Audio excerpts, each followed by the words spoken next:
What's up, guys? Welcome back to Real Conservative Talk. I want to first apologize that I haven't been putting a lot of content out lately. I have sold my house, so I am in the process of moving out. And yeah, we've just been dealing with that. That will be over July 7th, we close, so I'll be putting content up more frequently after that date. Now, for those of you that have been watching the channel for a while, and for those of you that haven't been, you'll notice that I don't talk about abortion quite often. And I know that you've probably been overwhelmed lately with all of the Roe v. Wade stuff going on. So I don't want to just jump into it and make a big deal. But I did want to make a few comments on it. The other day I was on TikTok and I got kind of caught into a debate. And if you've been listening on TikTok to all the Roe v. Wade debates, you'll notice that most of the people debating go into this philosophical bullshit that they get really deep and they know a lot about it. Look, I don't know a lot about abortion. I know the statistics behind abortion, and that's it. I am pro-life. As you would imagine, I am conservative, right? Which seems to be a trend, like a correlation. And I have my reasons. I don't have this like in-depth opinion on abortion. And if you don't agree with me, fine. I don't care. But I think that the big problem with this whole abortion topic is not even this pro-choice, pro-life, or the people that are pro-choice. I think it is more of the fact that the United States has a responsibility problem. And this shows not only with abortion, but with student loan debt, with the firearms, with other things. People my age, I'm 29, and younger, and some older people, have this idea that we can have freedom of choice and be connected from the consequences. I'm sorry, but freedom of choice comes with responsibility, and you must assume the risk and the consequences that come with your decisions. If you decide to have consensual sex, whether you are a man or a woman, I don't care if you use a condom that is 98% effective, and I don't care if you use birth control. You assume the risk of the pregnancy. I just can't fathom, and again, this is just the way I see this. I cannot fathom the fact that people believe that consenting to sex is not consenting to being pregnant. And that is just fundamentally wrong. Pregnancy is nothing more than the result of having sex. There is only one way to create a child, and that is through sexual intercourse between a man and a woman. Now, you have some scientific ways like artificial insemination, all that bullshit. The problem with that argument is that the people going and getting artificially inseminated are not having voluntary fucking abortion because they want to have that child. If they're having an abortion, it's because there's something wrong, like the woman's life is at risk. And in that case, I'm okay with it. If it's like rape or incest, or if the woman's health is severely at risk, okay, that's fine.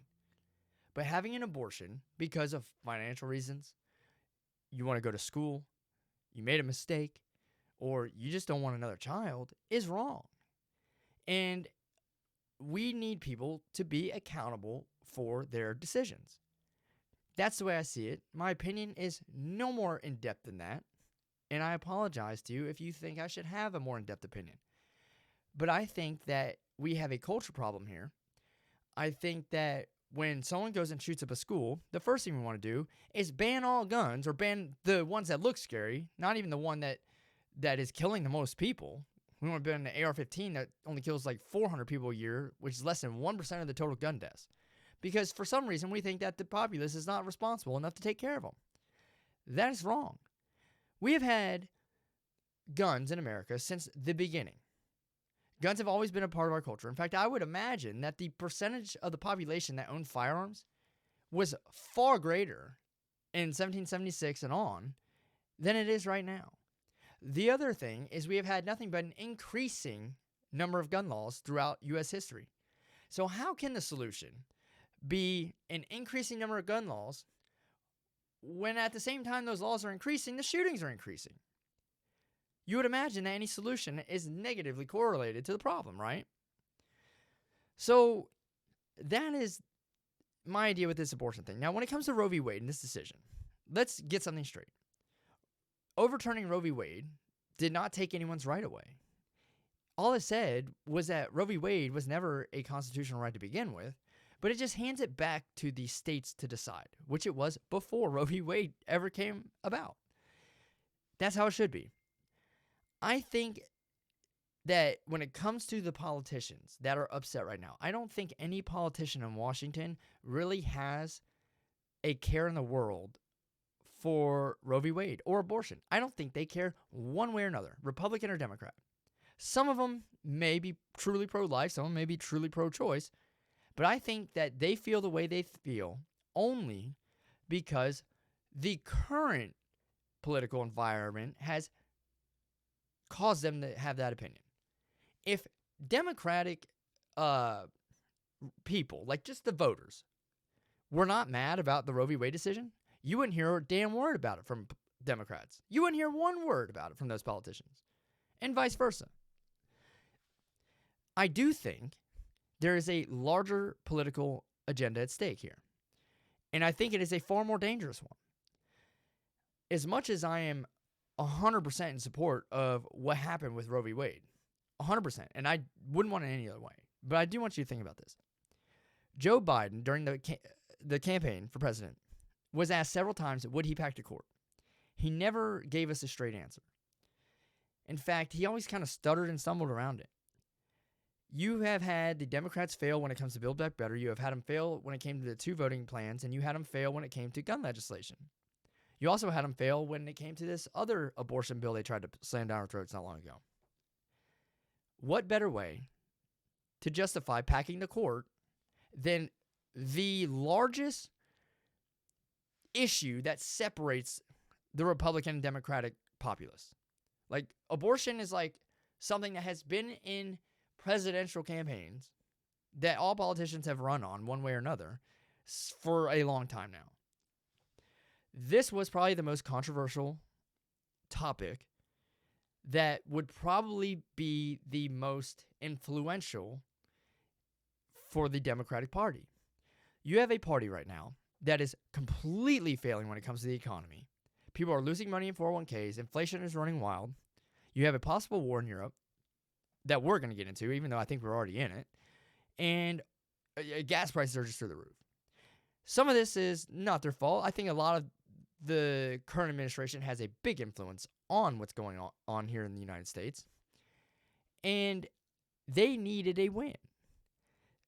The shootings that we're seeing have maybe worked out in their favor a little bit. I haven't really decided on that yet.